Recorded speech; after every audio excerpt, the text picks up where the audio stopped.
I hope people have fun and safe celebrations ahead.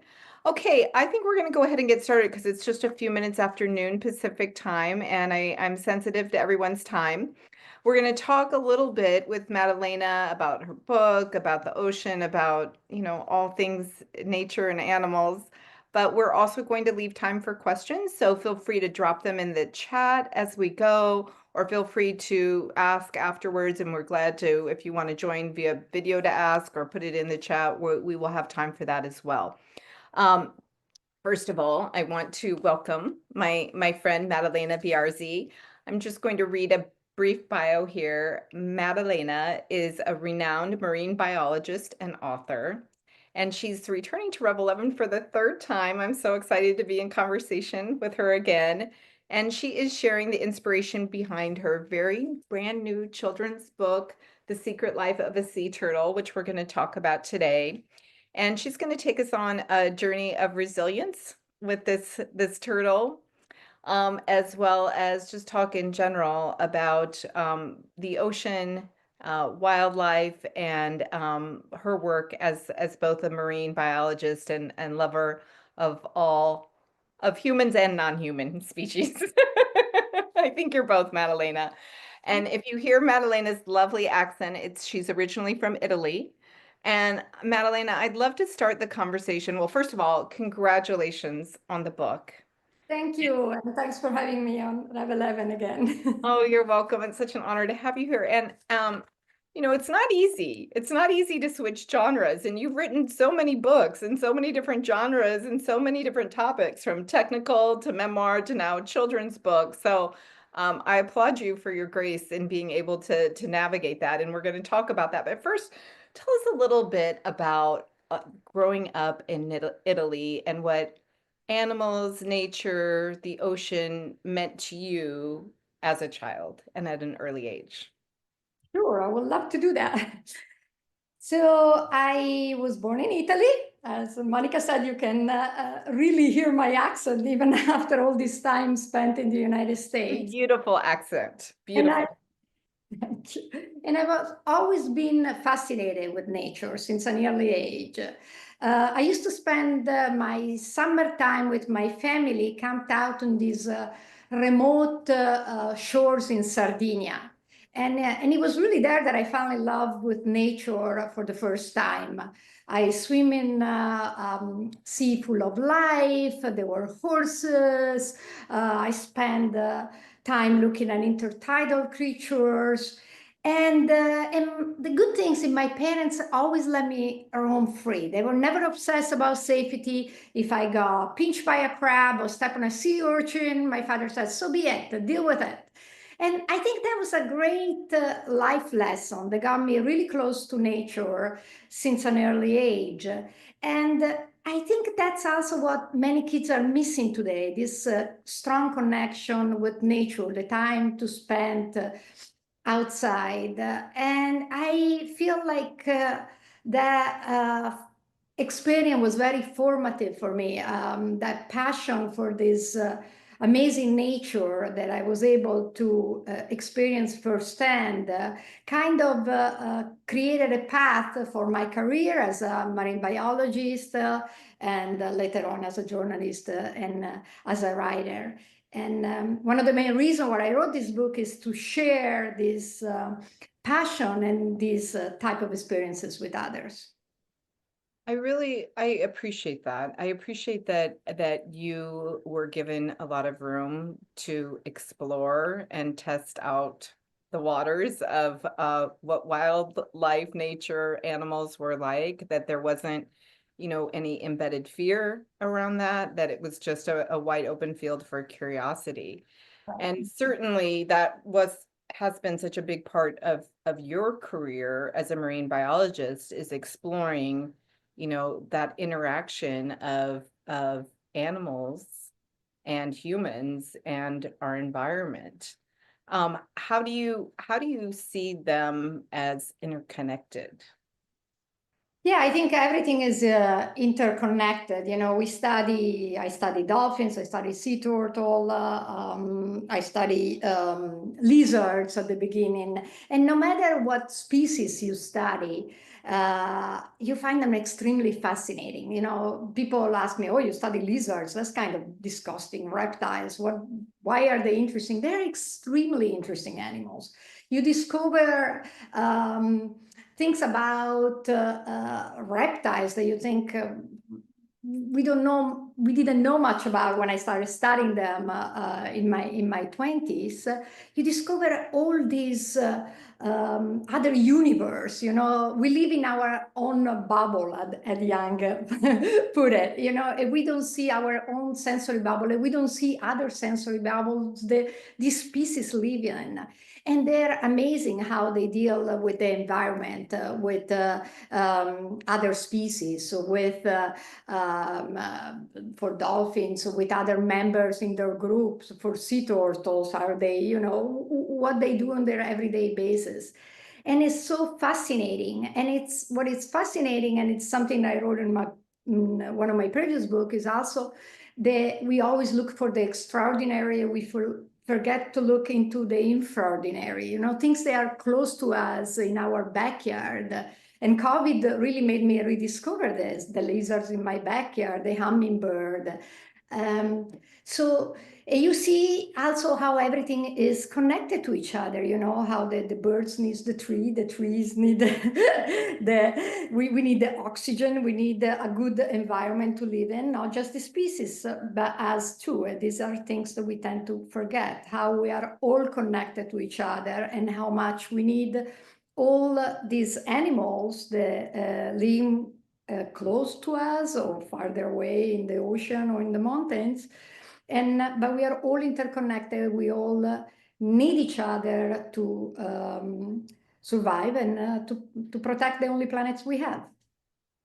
That's really beautifully said, and we're going to talk about that desire to spread information on the importance of protecting the ocean and the planet, which is also part of who you are and your work as both an author and a marine biologist.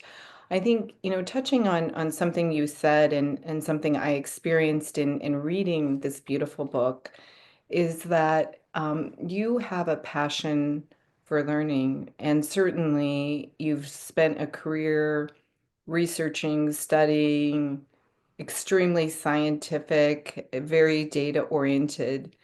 But one of the things I really appreciate about you as an author in general, and especially now as the author of this book, is that you have a way of making all of that really important, detailed study and observation that you've done accessible to everyday people who aren't scientists and to children who also might be aspiring to work with um, marine biology or some form of animal research. And I appreciate that. Tell me a little bit about, you know, what it was like to like take all the things that you've learned from studying sea turtles and translate it into something that you felt would be accessible to everyday people. Right, it's a really good question. I always had the passion, not just to, as you mentioned, to research animal and to discover things about the species that I study, but also to share the information, which I believe is extremely important, especially now to protect these species. So when I started to do research, I also realized that the species that I was studying and investigating, they were endangered. So for me, it's never been enough just to do research. I needed to go one step further. And one step further is to make people understand the need to protect them. Now, if you stay inside your scientific circle, you publish scientific publication, you just affect a small niche of people that read the scientific publication.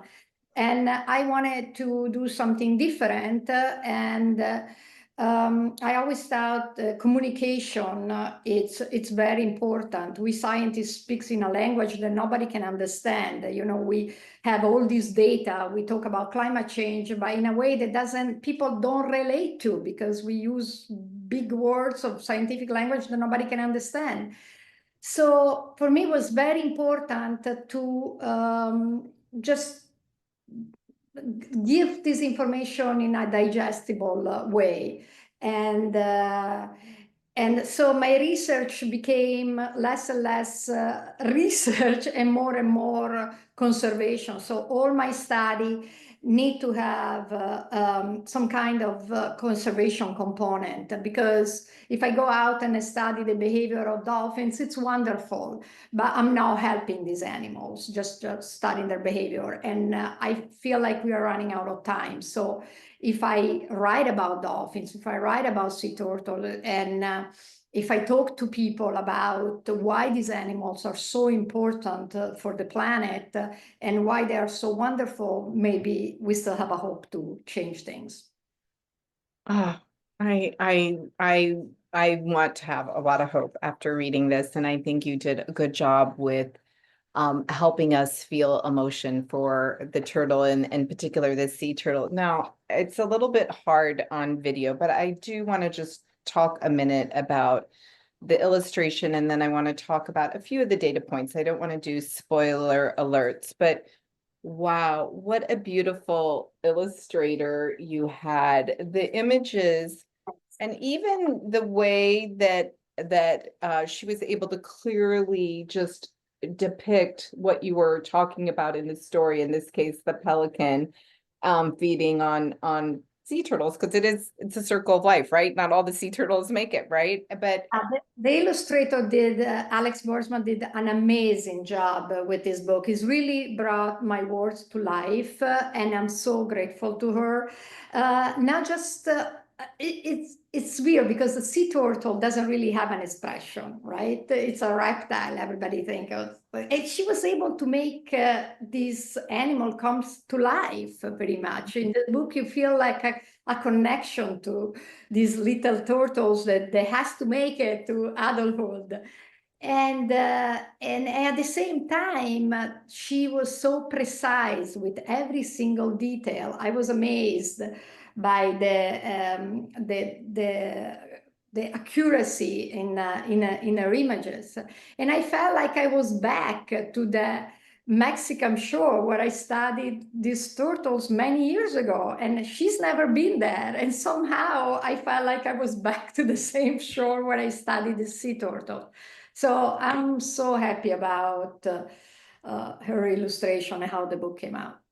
well, it's a good partnership, and I'm sure that your contribution in being able to share so many details helped. I'm going to talk about this page for a minute. So this, I don't know that people can see this very well, but this is the page where it illustrates a sea turtle getting caught in a net, and unfortunately, that's a reality in our overfished oceans, right? And happens. Um, Tell us what you would want people to know about sea turtles and some of the dangers they encounter that are not with their natural predators, but with humans.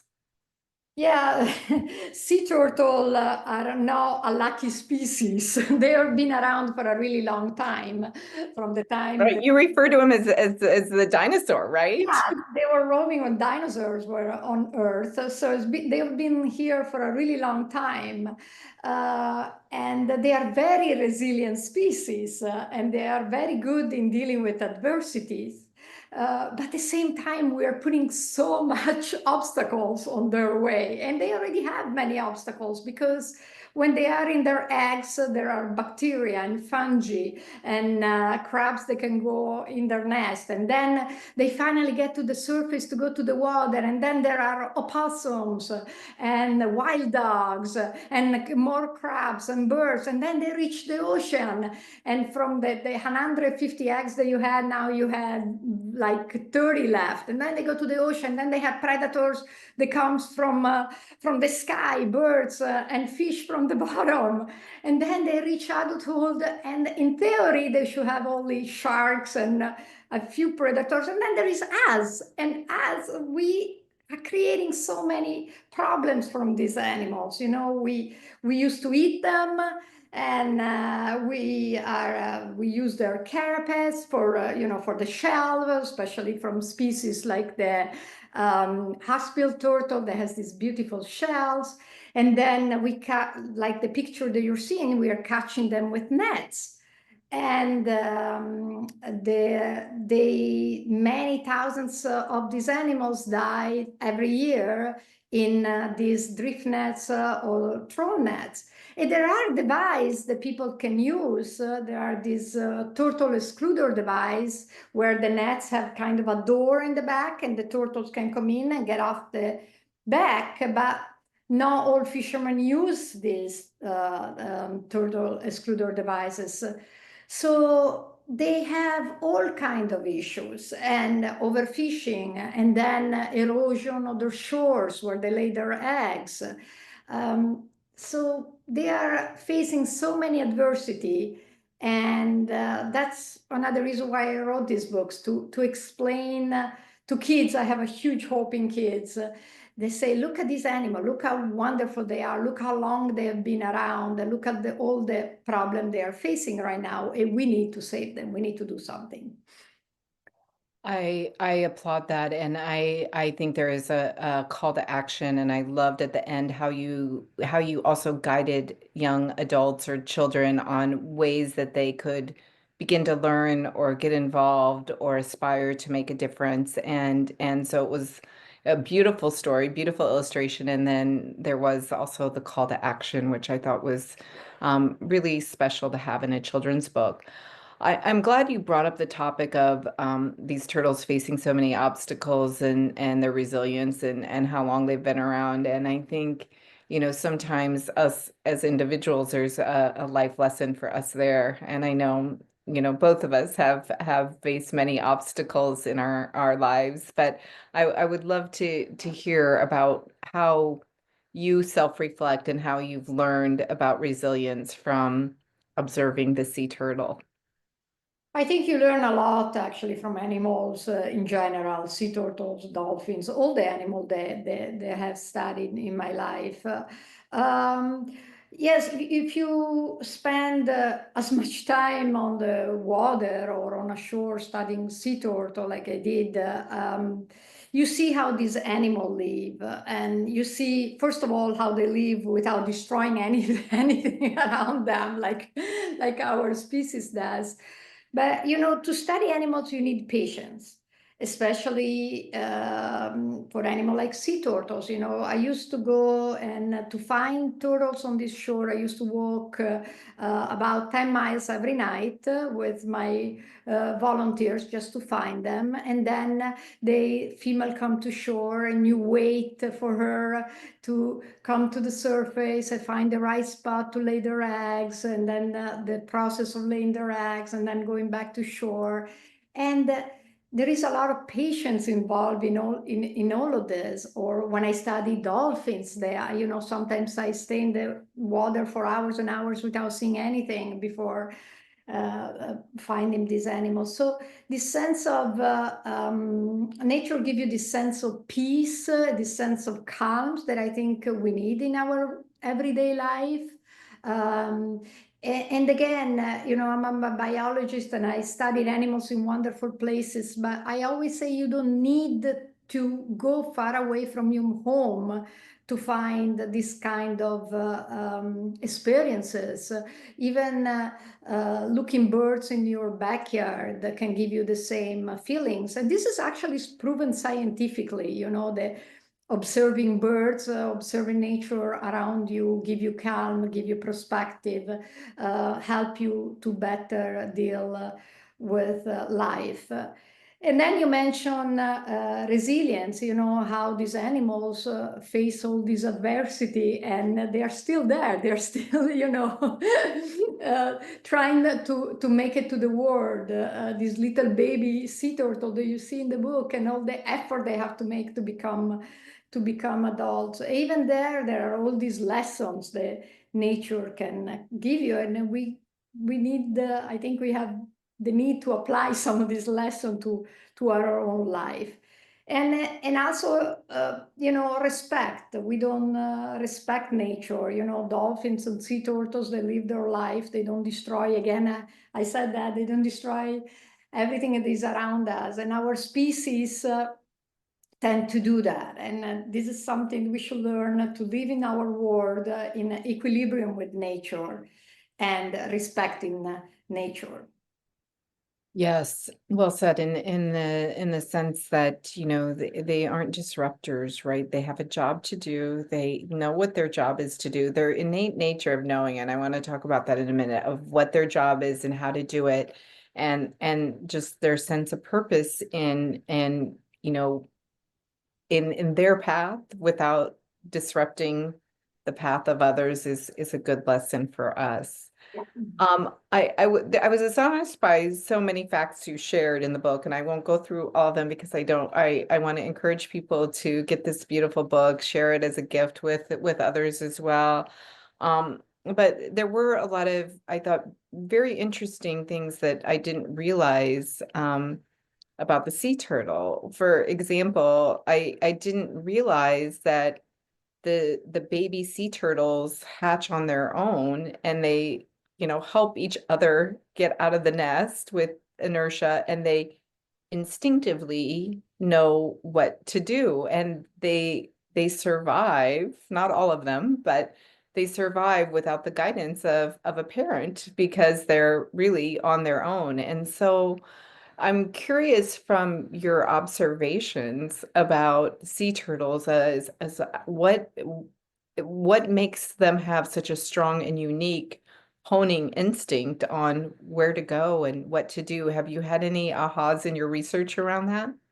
Well, they have this innate instinct and inside compass. They are like a captain that has his own compass attached. They have it inside. So from the time they're born and they're inside the eggs, so they communicate with each other or decide the time that they all open the eggs with their egg tooth.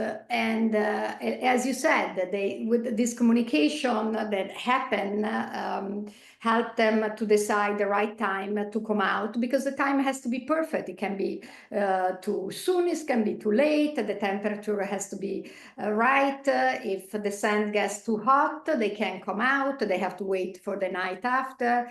And then when they come to shore, then they have this compass that tell them we need to go toward the water. And it's not the water that call them, and it's not the moon, like a lot of people think is the light of the moon. Sea turtle can come out without the moon. Is the light of the horizon that attract them. So if there is any lights, artificial lights on land, and in many places there are these lights, the little baby turtles can become completely disoriented and follow the other lights, and that's how they can die as well, because then the temperature of the sand rise because of the sun coming out, and they can die on the shore. So, but they have this instinct to go toward the water and then swim and start their great journey They that do have in the book. how long on average does a sea turtle live? So it varies species from species, average around between 40, 70. Sea turtles can live even more. 70 is kind of what it's believed to be the one of the numbers. So they can live a long time. These are sea turtles. Land turtles can live way longer than that. And Well, sorry, you mentioned this fact and how, you know, that I tell in the book. And I realized that when I talk to kids about this book, they know so much more than adults. So I did write this book for children, but I think it's a book that adults can read easily and learn a lot, because kids have this, they're so interested in fact and say, no, that's sea turtle, I know. They has four scutes and then has, they breathe this way, they need to come to the surface. And adults often they don't know that. And that's another reason why I write for children, because they still have this, you know, open curiosity and this willingness to learn and to absorb information. So I think that's a really interesting observation. I also think the innate curiosity of a child, that there's parallels with that innate curiosity of the sea turtle, right? Exploring in the early stages of the journey and finding their way. I also thought it was interesting when I was reading it, I thought, oh man, some of it is hard because some of it is circle of life stuff, and not all the siblings of this beautiful sea turtle are making it. But I think too, that's us attaching meaning to loss based on our life. And I think children don't necessarily, personify that the same way adults do. What's your experience in sharing that with children? exactly. When I was talking to my editor, Macmillan, about the book, we talk about, she said, "Oh my God, everybody's dying here." I said, "But that's the life of this animal. That's the most important thing. See, so you have 1,000 turtles, and out of 1,000 turtles, one survived. And that's so important. That's is for a kids to know, that the struggle that these turtles make, and the sensitivity of a child. I don't think that they see this as, death and a bad things. They see as a journey. This turtle, the one in the book, survives, so she's one of the lucky one. But I think it's a message that a kid probably understand better than an adult, because they have this sensitivity. And I can give you another example of studying dolphins with captivity. Parents take kids to see dolphins in captivity, and because they think that's great for the kids to see dolphins in close up in an environment. But often kids understand better than an adult, and I know that because I was one of those kids that I saw animal in captivity, and I said I don't want to ever again put a foot in an aquarium.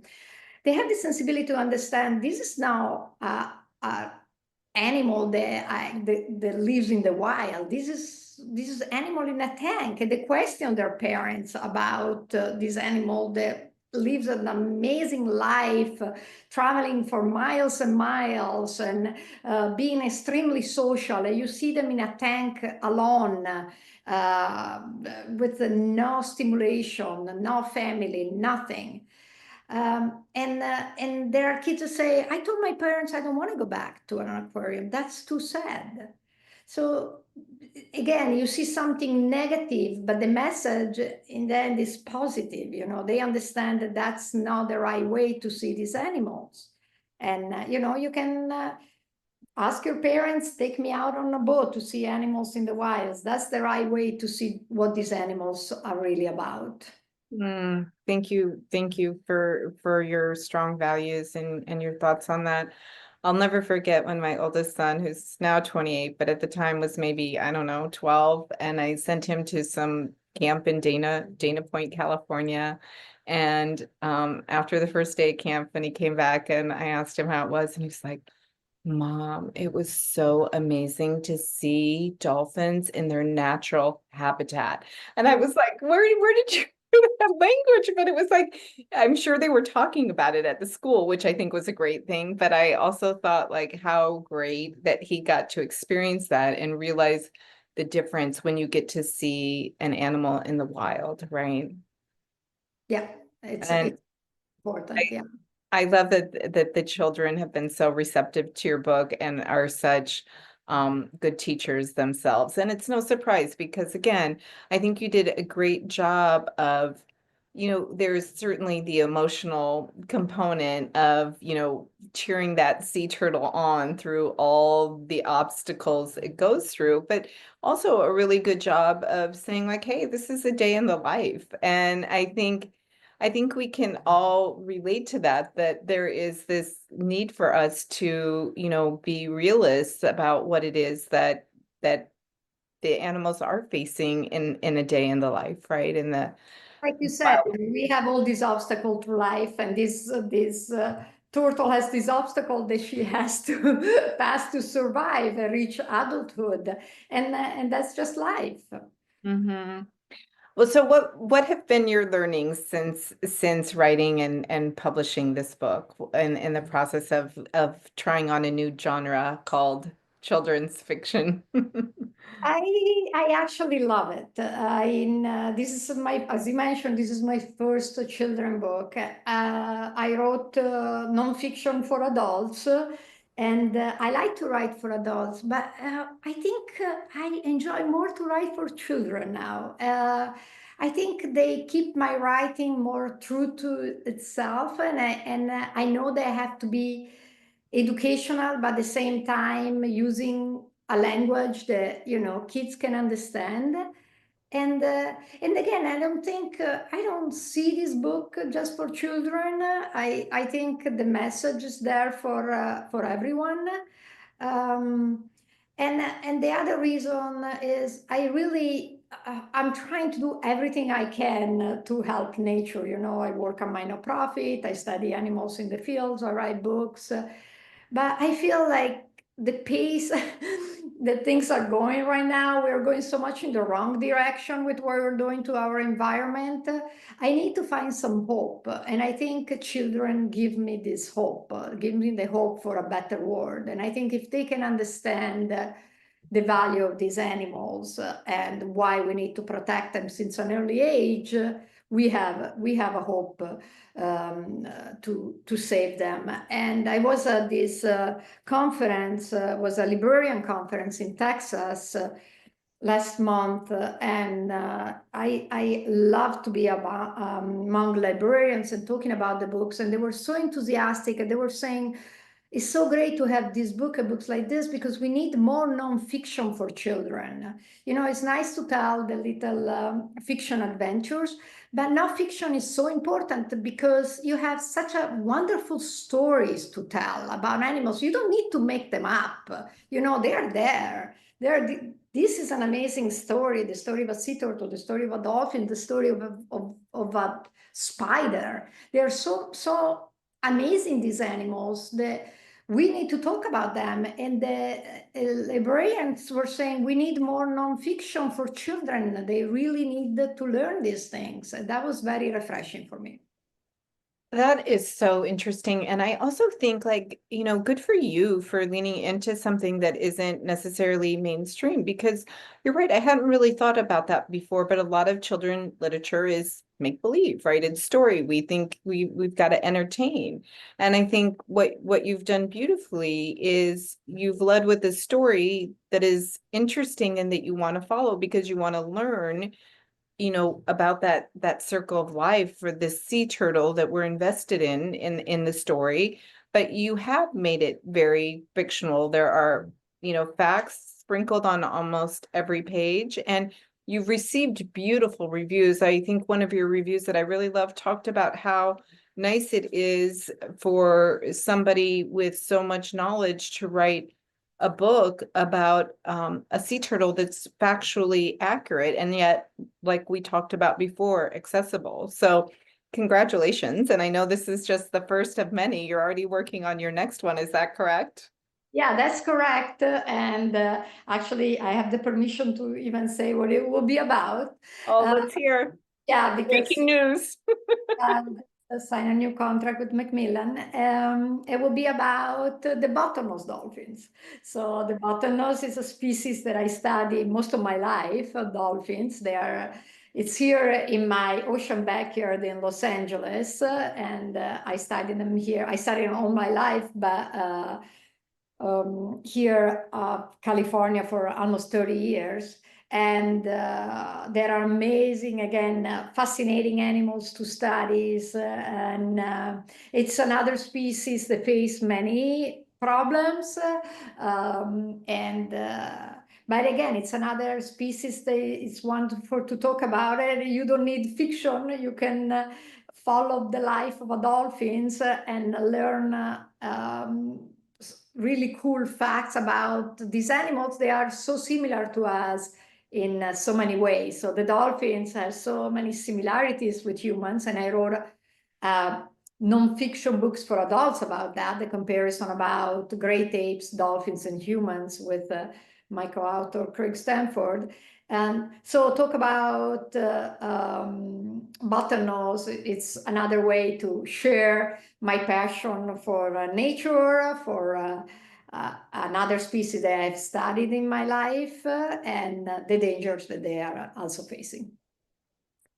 Well, I think, you as a human are a beautiful testament for so many of us and such an inspiration. And I think there's a couple of things that I'd love to translate in my observations of you and your work to the audience. And one is that, you consistently align with your passion and value. You don't just talk the talk, you walk the walk. You're constantly looking for ways to take action to support the causes and the values you believe in. And I really respect that about you. And I think that, us as an audience can leave today saying, if there's something we really believe about or feel passionate about, what are we doing to step into action and to show up for that? Because I think that's another way that we help change the world and model. Two is it could be easy to be jaded and, talk about gloom and doom, and instead you've chosen to find a place of hope. And I love that you're investing that hope in children. Children absolutely um, deserve the space to have their own opinions and intellect and develop with awareness and truth telling. And I think it's a beautiful way that you've chosen to connect this message with a really important audience that sometimes is negated, and that's children. And so I applaud you for that. Three, that you said, yeah, mainstream is this genre, but I'm going to do nonfiction for children. And I think that's a message to all of us who sometimes we're worried about stepping out of what is mainstream, but, just really aligning with your own sense of passion and what you felt was the right thing to do. And it's not always easy in the publishing world to find a publisher, and you've done a great job because you've, I think, stayed the course in line with the truth, and that applies to anything you're pursuing, whether you're an author or doing something completely different, right? And then I think also the fact that we can't ignore our footprint on this planet as much as we'd like to. Now that the awareness is there, we every day get to choose how we want to interact with nature and with species that are not human. And one of the things I'm just going to read very briefly in the back of the book that I really liked is, there's a nice note from you, the author, and then it says 5 actions you can take to protect sea turtles. And I won't read all of these, but one is like participate in trash cleanups. I mean, we see them all the time in our communities, and if not, start one, like such an easy thing.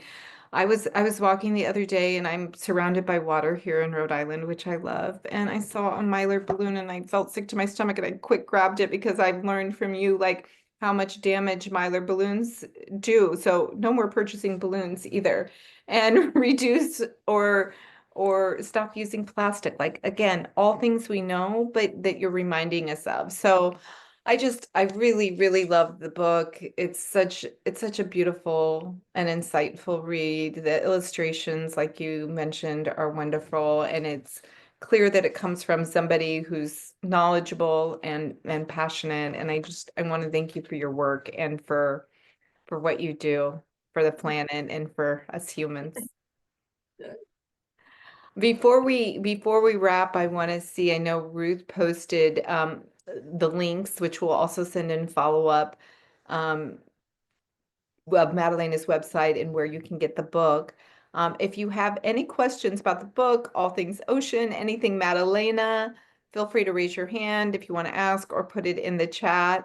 And while people are doing that, Maddalena, is there anything else that I maybe didn't ask you today that you wanted to share before we go? No, I think you brought up a good point at the end. Do we all need to do something? Adults, children, and adults should take their children, as you said, to trash cleanup, try to involve them in the protection of the ocean, and also go one step further of what's your comfortable zone. Like we just recycle is not enough. Pushing a button on your computer is not enough. We need to create a sense of community and work with others to change things because we are past almost all the tipping points. So we really need to do something and we need to do it now. So I found my own way to do things. I always feel like I don't do enough. No matter what I do, I always feel like I'm failing, but I continue to do it. And I always tell other people, see a problem, it's an environmental problem near you. Doesn't matter if you live near the ocean, in the mountains, in the city. Call your representative, find people, connect with your community, involve other people. One person can do much, but a community can do a lot. So just try to help the only planet we have. Such wise words. And thank you. And I think it's one of the things that we also appreciate so much about Revel 11, and we're grateful to be here on the Revel 11 platform today, is that it is a community of individuals who care about the world, who care about making positive change in the world, who want to build their own knowledge and self-awareness. And I really, truly appreciate people being here to learn more and for their care for sea turtles and the ocean. Thank you, Monica. Thank you.